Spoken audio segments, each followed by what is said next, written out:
Hello friends, I am sending you this recap video on week 15. Please excuse the frizz.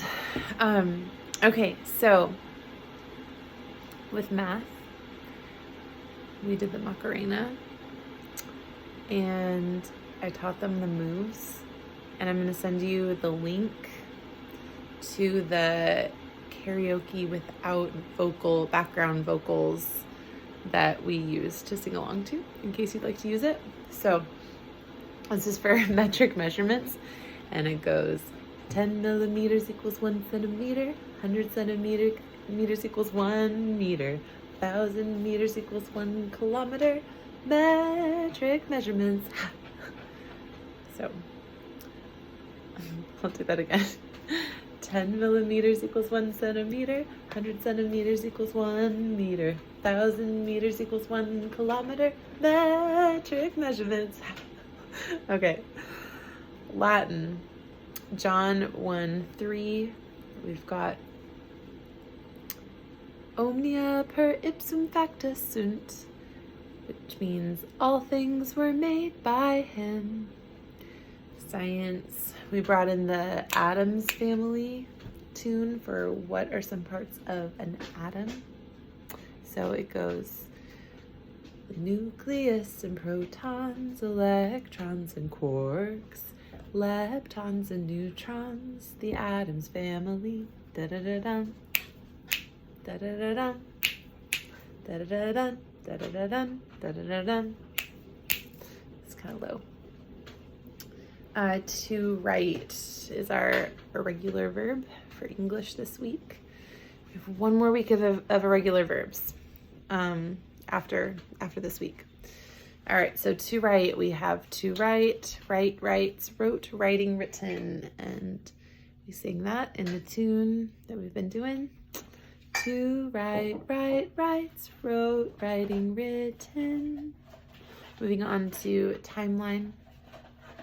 Our signs, so for Japan, you're kind of tracing the ASL sign, it kind of traces the shape of Japan, comes up at the sides, Japan's isolation.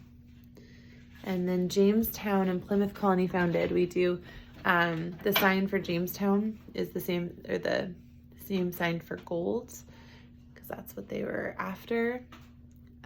That's what they were looking for when Jamestown was established. So Jamestown, and then Plymouth Colony, we do 2 ASLPs, which is kind of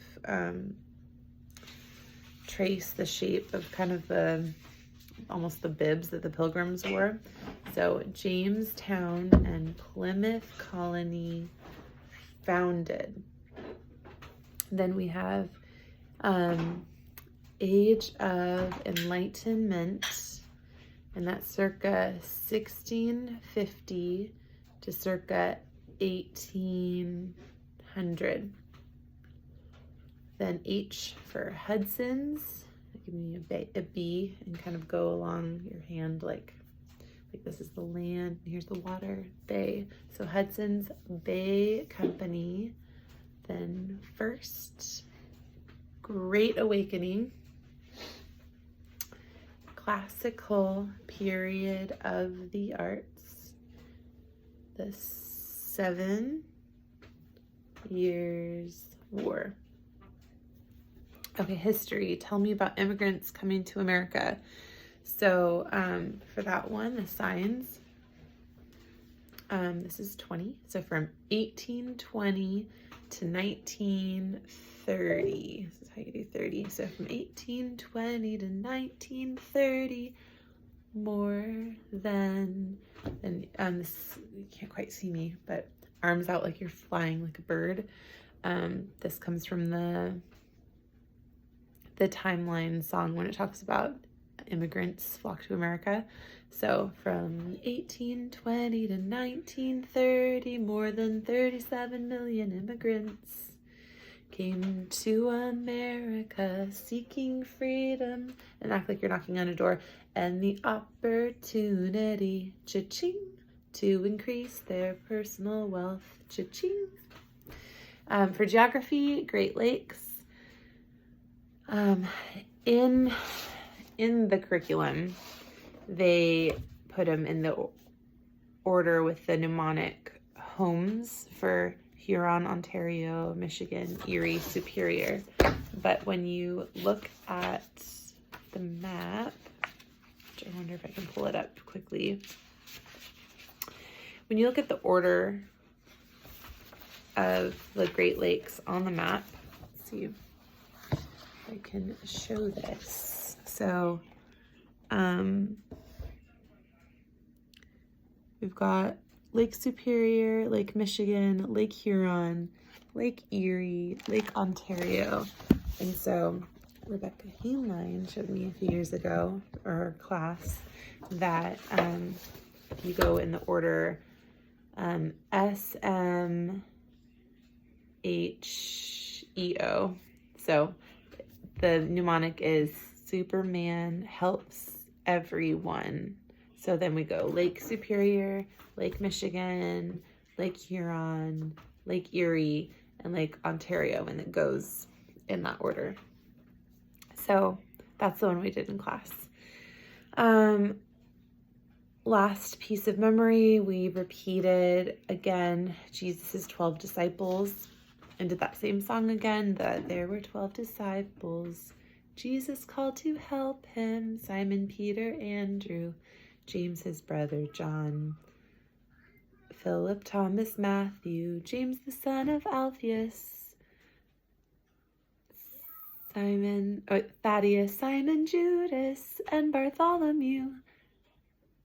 He has called us to, he has called us to. We are his disciples, I am one and you. He has called us to, he has called us to. We are his disciples, we his work must do. So keep listening to that one with the kids. And okay, so for art, when we went over Georgia O'Keeffe, talked about her life and so many interesting facts about her. And we went off script from the specific outline of directions for how to draw the flower picture that was on display, or the animal skull. We looked through the pictures and I showed them those examples, and I said they had the option to follow those, or they could each do their own creation in her style with simple lines and then filling them in with color. And I'm glad we went that route because I really loved seeing each of their unique creations.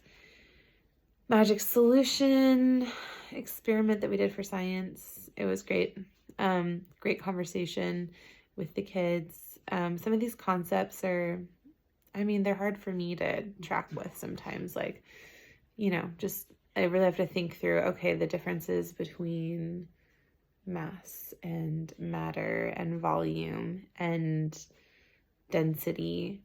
And then we were talking about buoyancy, but, breaking it down and the repetition, it's fun seeing it come together for them. And they really enjoyed the floating egg experiment. So that was great.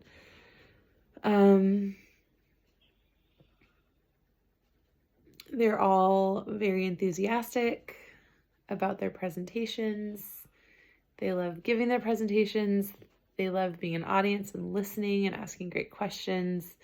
They're such a great group. I love them.